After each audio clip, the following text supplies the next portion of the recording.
The residents of that street in Moscow Oblast went to bed believing the war was somewhere else.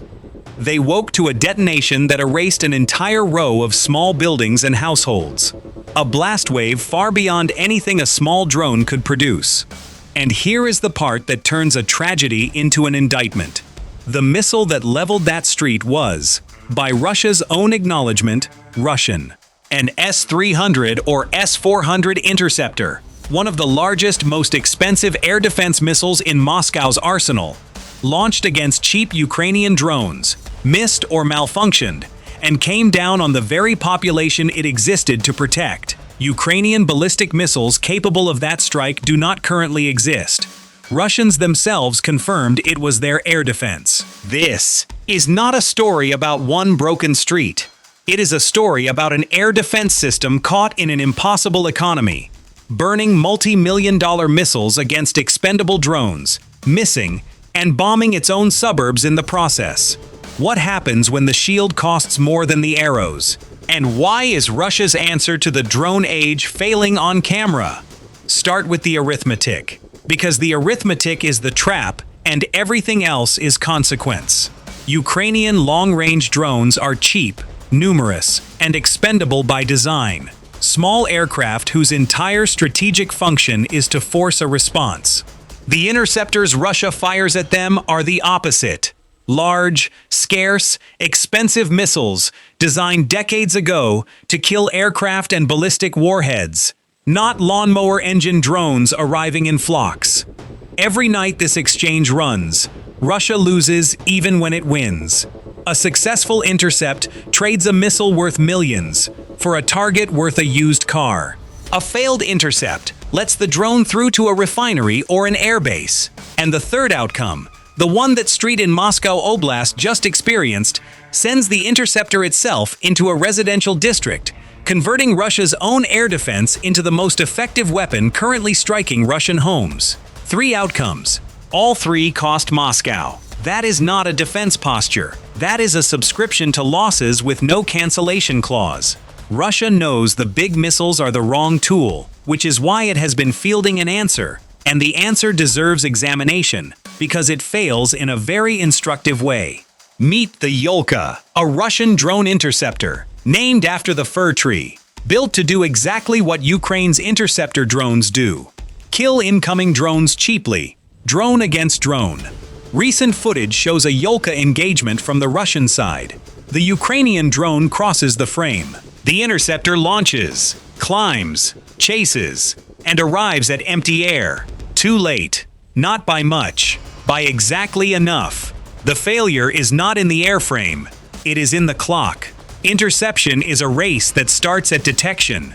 The defender must see the target early, launch before the geometry closes, and guide the killer to a crossing point ahead of the threat.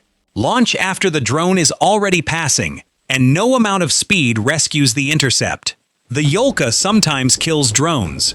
The concept is sound, but a concept that works sometimes, attached to a detection network that cues it late, produces exactly what the video shows: a defender sprinting after a train that already left.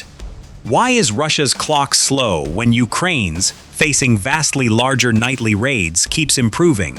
Because interception was never really about the interceptor. It is about the web behind it. Radar coverage without gaps, acoustic sensors, spotter networks, data fusion, and operators empowered to launch in seconds without waiting up a chain of command. Ukraine built that web under 4 years of bombardment, out of necessity, layer by layer. Russia spent those years assuming the war would never truly visit its own sky.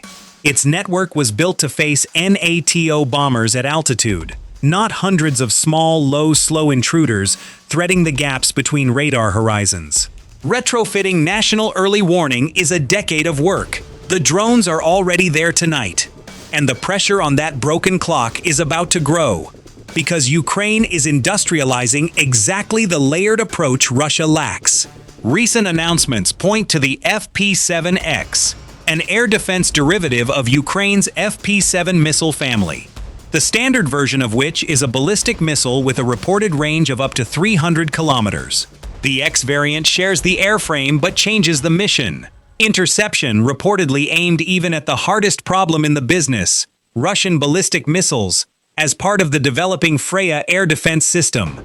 For now, the announcement itself is early. The visuals accompanying it are generated renders, and the system is in design and development, which honestly takes time even for Ukraine's compressed timelines. But note the trajectory of the two arsenals. Ukraine is building upward, from drone interceptors that already work, toward missile interceptors of its own design. Russia is falling downward, from a superpower's missile shield toward improvised gun trucks and late-launching Yolkas. The curves are crossing, and everyone flying anything over either country can feel it. Return, for a moment, to that street, because the human meaning should not get lost in the system's analysis. The people under that S-300 or S-400 were told for 4 years that the special military operation was distant, controlled, and winning. Their government's own missile falling on their own homes is the physical refutation of all three claims at once. And the machine that fired it will fire again tomorrow, because the drones will come again tomorrow, and the doctrine that put a heavy anti-aircraft missile over a suburb has not changed. Air defense is supposed to be the last promise a state keeps to its people. Over Russian cities, that promise now detonates at random addresses. Mid-video question, and it splits the experts. What should Russia actually do?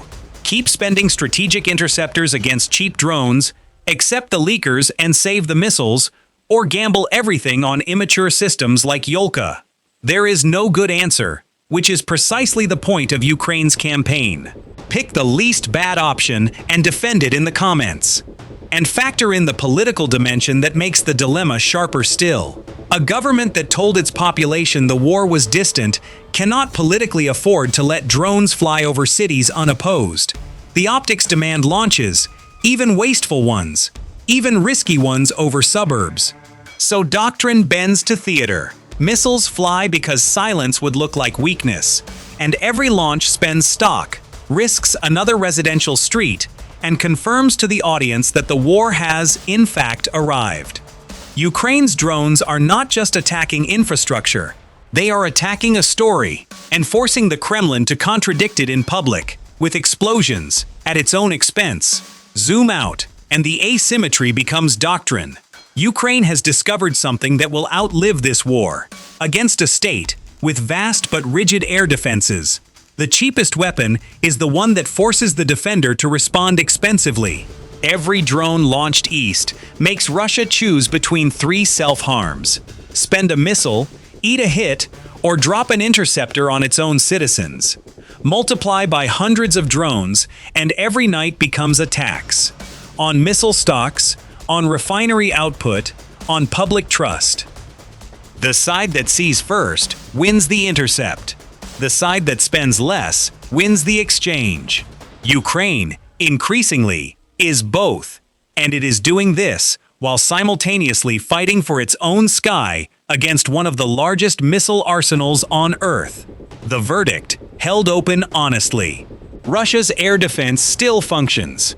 Most drones on most nights are engaged. Its arsenal remains enormous, and its own strikes against Ukrainian cities continue, which is exactly why Ukraine races to field Freya and secure more Patriot interceptors from partners.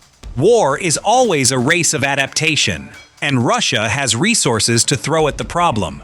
But watch what each side's failures cost. When Ukraine's defense leaks, allies rush interceptors, and the network learns. When Russia's defense leaks, a refinery burns. When it works badly, a street disappears. One system fails toward improvement. The other fails toward its own population. And no amount of missile production fixes a clock that starts too late. So here is the closing fork. Does Russia rebuild its inner shield before Ukraine's drone fleet doubles again? Or has the interior of Russia permanently joined the battlefield its leadership started? Timestamp your prediction below. The nightly fires will grade it. If this exposed a weakness you will not read in official briefings, press like right now. One tap, real reach. Share it with anyone who still believes Russian air defense is what its brochures claim. And subscribe for the next dissection of this war's hidden mathematics. Peaceful skies, genuinely, for everyone who never chose this war, on both sides of every border.